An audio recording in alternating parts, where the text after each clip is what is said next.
오늘은 종교개혁 주일입니다. 종교개혁은 지금으로부터 504년 전인 1517년에 마틴 루터에 의해 일어난 신앙개혁 운동이었습니다. 한번 보실까요? 이분이 마틴 루터라는 분이십니다. 그 당시 교회는 신앙의 본질보다는 형식에 치중했고 성경보다는 교황의 권위를 더 내세웠습니다. 마틴 루터는 이러한 교회의 그릇되고 비본질적인 것에 치중하는 신앙을 바로잡기 위해 교회의 권위에, 교황의 권위에 정면으로 도전했던 것이었습니다. 종교개혁의 직접적인 도화선이 된 것은 교황이 로마의 성 베드로 대성당을 건축하기 위한 비용을 마련하기 위해 면죄부라는 것을 판 것 때문이었습니다. 면죄부는 이렇게 생겼는데 저도 읽지는 못합니다.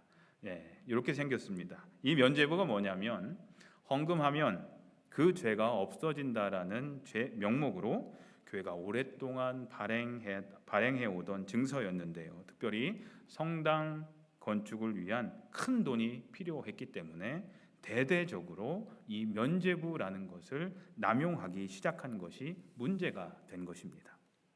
저는 아직 가보지는 못했지만 이 베드로 성당 사진의 영상을 보면 그 규모와 화려함에 놀람을 금할 수가 없습니다. 화려하고 엄청 크죠. 이만한 건물을 오늘날 짓는다고 하더라도 정말로 많은 돈이 필요했을 것이라는 생각을 누구나 쉽게 할 수 있습니다. 이렇듯 거대한 건물을 지을 돈을 마련하기 위해서 면죄부를 팔기 시작한 교회는 성경에도 없는 이상한 교리를 사람들에게 가르치기 시작합니다. 특별히 면죄부 판매 책임자로 임명된 이 테첼이라는 수도사는 이런 설교를 합니다. 면죄부는 하나님의 가장 고귀하고 소중한 선물입니다. 나는 여러분이 범하려고 하는 죄도 이미 용서받을 수 있다는 내용이 담긴 잘 인쳐진 문서를 드리려고 합니다. 이 면죄부가 사하지 못할 큰 죄는 없습니다. 그러나 이보다 더 놀라운 사실은 이 면죄부는 산 자의 죄뿐만 아니라 죽은 자의 죄도 사할 수 있다는 것입니다. 여러분은 여러분의 부모와 친구들이 지금 저 무적행 바닥에서 이렇게 애타게 울부짖고 있는 소리를 듣지 못합니까? 우리가 너희를 낳고 양육하고 재산까지 남겨주었는데 너희는 어찌 그리 잔인하게 인색해서 적은 돈을 내어 우리를 건져내려고도 하지 않느냐? 여러분은 지금 여러분의 부모를 구해낼 수 있습니다. 여러분의 동전이 부모를 구해낼 수 있습니다. 동전이 궤 속에 떨어지는 소리와 함께 그들의 영혼이 연옥에서 벗어납니다. 여러분은 저들의 영혼을 낙원으로 인도하기를 원치 않습니까? 주님께서는 이 모든 권세를 교황에게 주셨습니다. 아멘 하시면 안 돼요, 여기서요. 주셨습니다라고 이 테첼이라는 수도사가 얘기를 했다라는 거예요. 제가 이렇게 얘기하는 게 아니고요. 면죄부를 사고 아까 말씀드린 그 종이 쪼가리를 하나 사서 헌금함에 안에 돈을 넣으면 그 돈이 딸랑 소리를 내자마자 죽은 영혼은 연옥에서 벗어난다라는 것이었습니다. 맞는 말이에요? 많은 사람들이 이 말에 미혹됐습니다. 너도 나도 면죄부를 샀습니다. 조금만 돈만 내면 구원을 받을 수 있다는데 사람들이 거기에 미혹됩니다. 오늘날도 이렇게 우리를 미혹하는 목사들, 전도사들, 선교사들, 무슨 간사들 너무나 많습니다. 돈으로 우리의 약한 부분을 파고듭니다. 오늘날도 이런 사람들이 있어요. 마틴 루터는 이러한 교회의 가르침에 반대를 합니다. 그리고 1517년 10월 31일 비텐베르크라는 대학교 교회 정문 앞에다가 95개조 반박문을 붙임으로써 교황과의 본격적인 논쟁에 들어가게 되고 이것이 종교개혁의 시작이 된 것입니다. 이거 그림인데 그 성전 앞에다가 이렇게 붙이는 거죠. 마틴 루터가 저렇게 내걸었던 95개조의 반박문 중에서 중요한 몇 가지 내용을 잠깐 말씀드리자면 이런 내용들이 있습니다. 저 내용 안에, 저 종이 안에 이런 내용들이 있어요. 5번째, 5조. 교황은 그 직권 혹은 교회법의 위세로 부과된 형벌 이외의 어떤 벌이든지 그 죄를 용서할 힘을 가지지 못한다. 27조 헌금 안에 던진 돈이 딸랑 소리를 내자마자 영혼은 연옥에서 벗어난다고 말하는 것은 인간의 학설을 가르치는 것이다. 32조 면죄부에 의하여 자신의 구원이 확실하다고 스스로 믿는 사람은 그것을 가르치는 사람들과 함께 영원히 저주를 받을 것이다. 36조 어떠한 그리스도인이고 진심으로 자기 죄에 대하여 뉘우치고 회개하는 사람은 면죄부 없이도 형벌과 죄에서 완전한 사함을 받는다. 45조 가난한 사람을 보고도 본체만 채 지나버리면서 면죄를 위해서 돈을 바치는 사람은 교황의 면죄가 아니라 오히려 하나님의 진노를 사는 것이라는 것을 알아야 한다. 52조 면죄부로 구원받을 것을 확신하는 것은 헛된 것이다. 비록 면죄부 판매 책임자 아니 교황 자신이 그 증서에 대해서 자기 영혼을 걸고 보증한다 하더라도 그 가르침은 틀린 것이다. 68조 면죄부보다 더 중요한 성경의 가르침은 하나님의 은총과 십자가를 통한 보혈의 은총이다. 마틴 루터의 이러한 반박문은 오늘날 우리의 관점에서 본다면 너무나도 당연한 이야기들이지만 그가 살던 당시의 상황에서 본다면 충격적인 발언이었습니다. 그것은 교황과 교회의 권위에 대한 정면적인 도전이었습니다.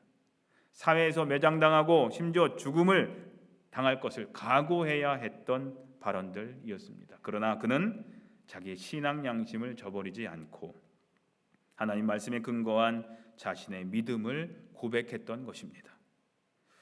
그로부터 몇 년이 지난 뒤에 마틴 루터를 심판하는 종교 재판이 열립니다. 마지막으로 그에게 자신을 변호할 수 있는 기회가 주어집니다.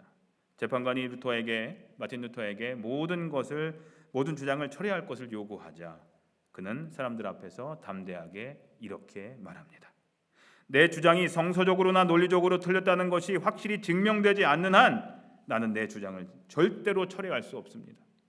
만일 내가 무조건 나의 주장을 교회의 압력에 의하여 철회한다면 그것은 나의 신앙 양심에 위배되는 것입니다. 나는 이 믿음 위에 계속하여 굳건히 서 있겠습니다. 나에게는 다른 길이 없습니다. 하나님 나를 도와주시옵소서. 이렇게 얘기를 합니다. 정말로 위대한 신앙 고백입니다. 올해로 마틴 루터가 종교개혁을 일으킨 지 꼭 504년이 되었습니다. 10월 31일 날 종교개혁을 시작을 했으니 바로 오늘이 그날이기도 합니다. 그러니까 개신교가 생긴 지 오늘로써 504년이 됐다라는 얘기입니다. 그러나 우리가 오늘 종교개혁주의를 지키는 이유는 단지 개신교회가 시작된 것을 축하하기 위한 것만은 아닙니다. 바로 504년 전 신앙의 본질을 회복하고 되찾으려 했던 노력이 오늘날 우리에게도 있어야 하기 때문입니다. 504년 전에 있었던 한 번의 사건으로 끝나는 것이 아니라 끊임없이 우리들에게도 이 종교개혁 정신이 이어져야 한다는 사실 때문입니다. 그렇다면 우리가 다시 한번 진지하게 생각해 봐야 하는 종교개혁의 정신은 무엇일까요? 첫째로 마틴 루터의 종교개혁 운동은 제도적이고 형식적인 신앙에서 탈피하여서 신앙의 본질을 회복하려는 신앙개혁운동이었습니다. 어느 조직이든 또 개인이든지 세월이 지나면 정도의 차이는 있지만 처음의 열정을 점점 잃어버리게 되는 것 같습니다. 여러분들도 한번 생각해 보십시오. 뭔가를 처음 시작했을 때 열정을 가지고 하다가 점점 그것이 열정이 식어졌던 경험들이 있으실 겁니다. 세월이 지나면서 모든 것이 안정되고 뿌리가 내리게 되고 그래서 제도화가 되면 모든 것들이 제도에 의해서 습관에 의해서 형식에 의해서 그저 그렇게 굴러가게 되는 것 같습니다.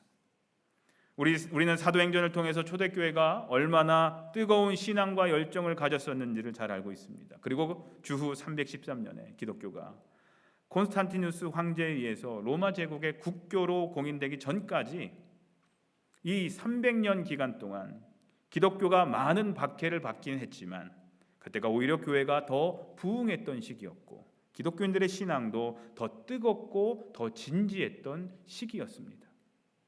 그러나 기독교가 국가의 종교로 공인된 313년 이후 교회는 더 확장되었고 유럽 전체가 다 기독교 국가가 되었고 결국 유럽의 모든 왕보다도 교황의 권위, 교회의 권위가 훨씬 더 커지게 되는 상황에 처하게 됩니다.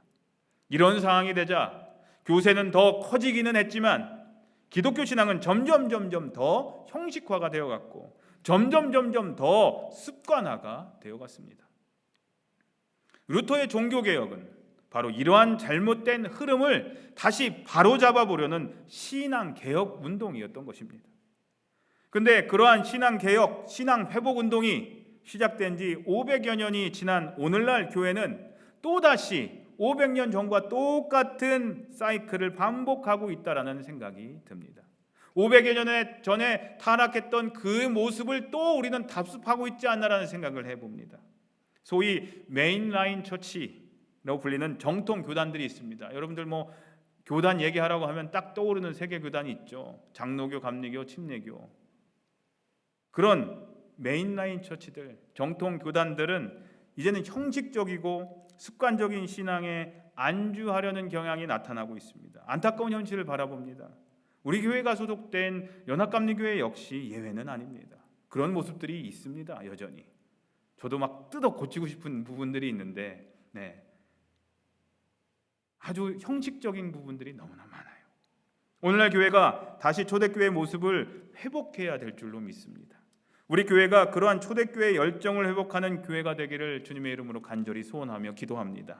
교회뿐만이 아니라 우리 교회도 이제는 10년을 이제는 바라보고 있잖아요. 올해 지난달에 8주년을 했는데 10년을 바라보는데 우리 안에 형식화된 제도화된 것들, 그런 고여있는 것들은 없는지를 발견하고 바꿀 것들은 바꾸면서 매번 새로워져야 된다는 겁니다. 그런데 교회뿐만 아니라 우리 각자의 신앙에도 신앙개혁운동, 신앙부흥운동이 다시금 일어나야 된다는 사실입니다.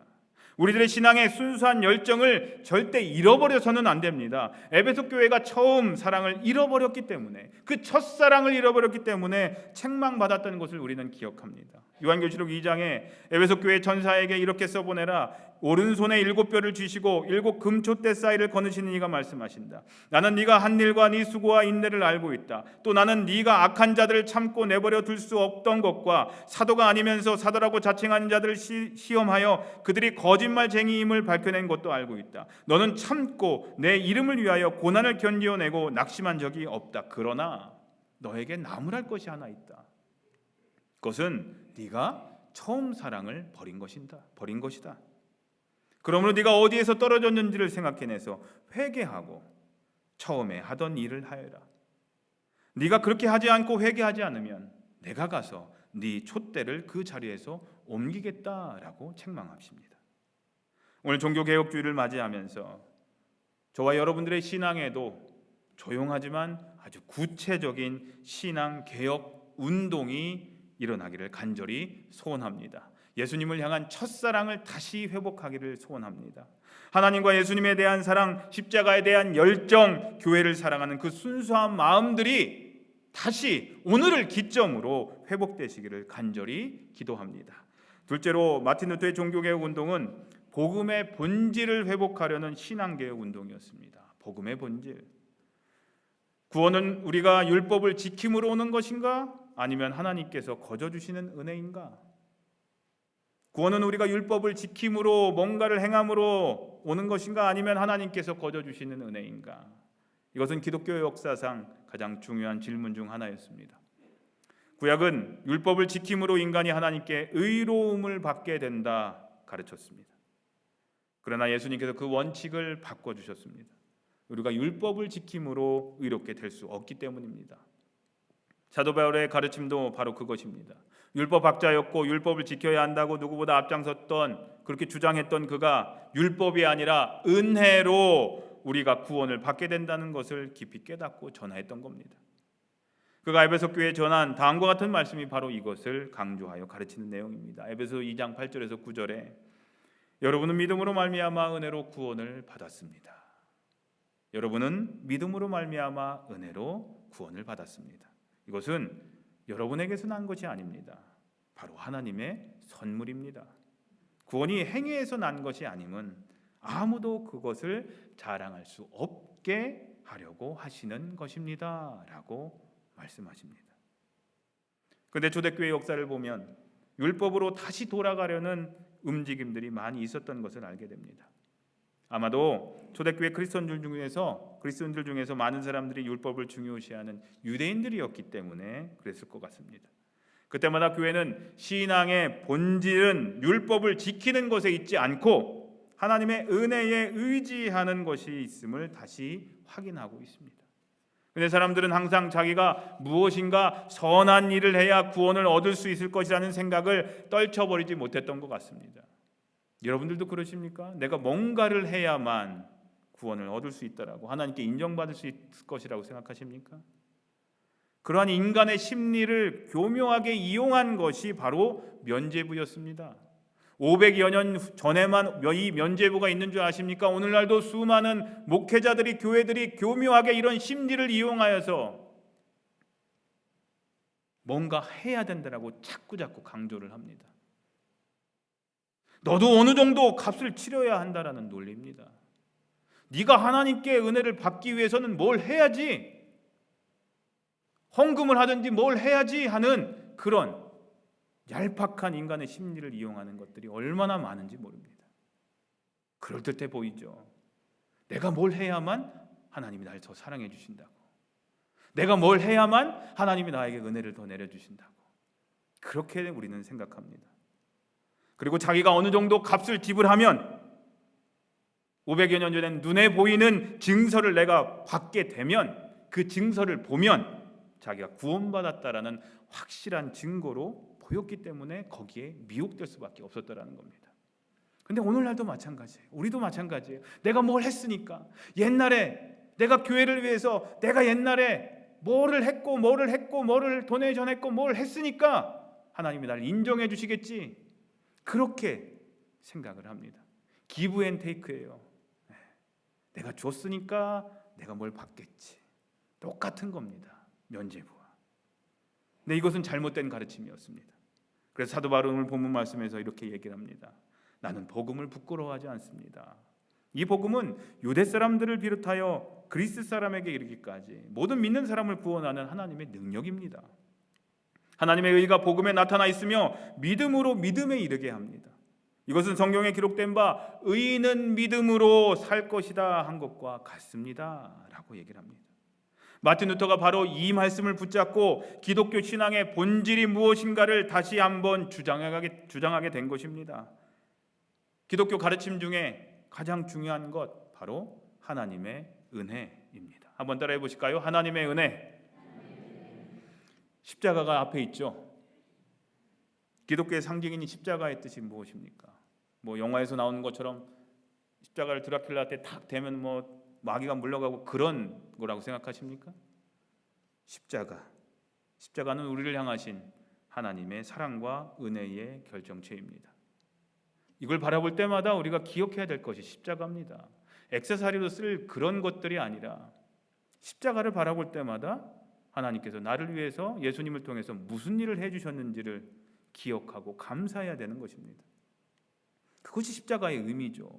뭐 십자가를 뭐 몸에다가 놓으면 병을 고치, 그런 거 아니죠. 면죄부랑 뭐가 달라요? 그런 게요. 십자가를 바라볼 때마다 하나님의 은혜를 기억하라는 겁니다.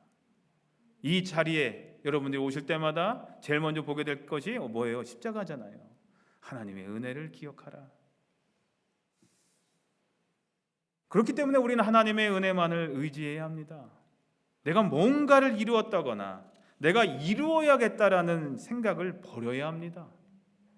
우리는 하나님 앞에서 자존심을 내세우거나 나도 이만큼 했다, 나도 소시적에 이만큼 했어 라는 교만한 생각을 버려야 합니다.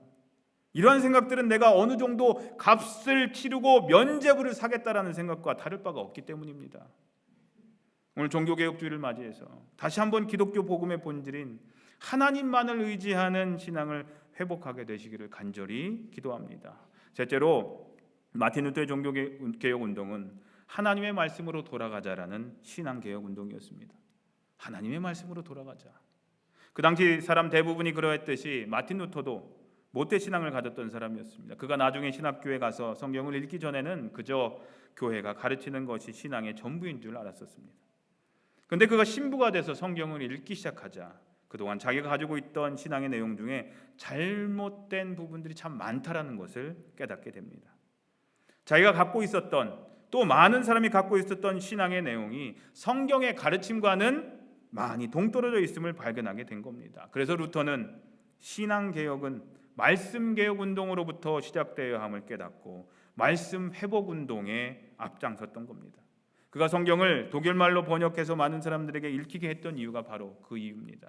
그 당시 성경은 왜 신학교에 가서나 성경을 읽었냐면 그 당시 성경은 마치 비밀 문서와 같아서 라틴어를 배운 성직자들만이 읽을 수 있었습니다. 그러니 일반 사람들은 성경의 내용도 모른 채 그저 신앙심만 갖고 있었던 겁니다. 말씀이 없는 신앙심, 이거 무섭습니다. 이거 위험합니다. 말씀이 없는 신앙심. 그러한 신앙심은 아무리 뜨겁고 순수해도 자칫 잘못된 신앙으로 흐르기 쉽습니다. 말씀이 없는 신앙심. 면죄부를 사고 헌금함 안에 돈을 넣으면 그 돈이 딸랑 소리를 내자마자 죽은 영혼이 연옥에서 벗어난다라는 가르침이 얼마나 잘못되었습니까? 마틴 루터의 종교개혁 운동은 우리 신앙에서 이러한 잘못된 미신적인 요소들을 타파하려는 운동이었습니다. 사랑하는 성도님들, 오늘날 우리도 말씀으로 다시 돌아가야 합니다. 말씀으로 돌아가야 합니다. 오늘 종교개혁주의를 맞이하면서 다시 한번 말씀의 뿌리를 둔, 말씀의 기초를 둔 신앙의 중요성을 깨닫고 말씀을 더 사모하고 더 묵상하고 말씀 안에서 자라나는 복된 성도님들이 되시기를 기도합니다. 마지막으로 마틴 루터의 종교개혁 운동은 우리들의 신앙이 세상의 것들과 타협하지 않고 불의한 것들에 대해서는 단호하게 저항해야 함을 상기시켜주는 신앙개혁 운동이었습니다. 불의한 것과 타협하지 않는 믿음, 세상적인 것에 대해서 노할 것은 노할 수 있는 담대한 믿음입니다. 세상이 다 예스라고 말해도 말씀에 비춰볼 때 아닌 것은 노라고, 아니라고 당당히 외칠 줄 아는 신앙이 우리에게 있어야 된다는 겁니다. 한번 해볼까? 그래? 잠깐만 내가 이렇게 안 보시겠지. 이런 생각 버려야 된다는 겁니다.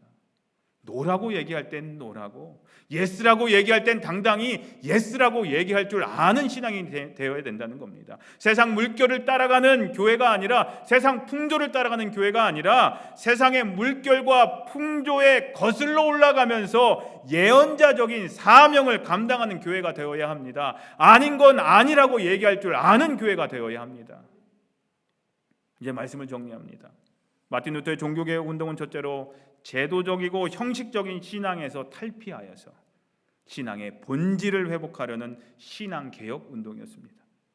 둘째로 복음의 본질을 회복하려는 신앙개혁 운동이었습니다. 셋째로 하나님의 말씀으로 다시 돌아가자라는 신앙개혁 운동이었습니다. 그리고 마지막으로 우리들의 신앙이 세상의 것들과 타협하지 않고 불의한 것들에 대해서는 단호하게 저항해야 함을 상기시켜주는 신앙개혁 운동이었습니다. 사랑하는 성도님들, 우리가 종교개혁주의를 보내면서 마틴 루터의 종교개혁 정신이라고 할 수 있는 오직 믿음, 오직 은혜, 오직 말씀을 기억하면서 한번 따라해 보실까요? 오직 믿음, 오직 은혜, 오직 말씀, 이것을 기억하면서 우리 교회가 새로워지고 저와 여러분들의 신앙이 다시 한번 말씀 안에서 회복되고 다시 한번 말씀 안에서 세워지는 그런 새로운 신앙개혁 운동이 다시 한번 일어나게 되시기를 주님의 이름으로 간절히 소원하며 기도합니다. 기도하겠습니다. 하나님, 신앙의 본질을 되찾기를 바랬던 마틴 루터의 종교개혁이 시작된 지 504년이 지났습니다.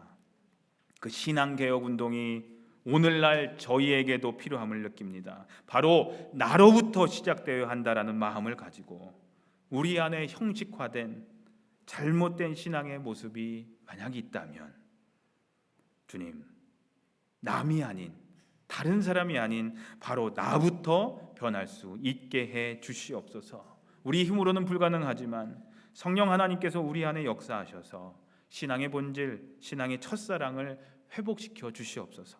그래서 우리가 참된 그리스도인의 모습을 되찾을 수 있도록 인도해 주시옵소서. 주님, 저희를 불쌍히 여겨주시고 저희가 주님 닮아가는 삶 살게 해 주시옵소서. 예수님의 이름으로 기도합니다. 아멘. 이 시간 하나님께 봉헌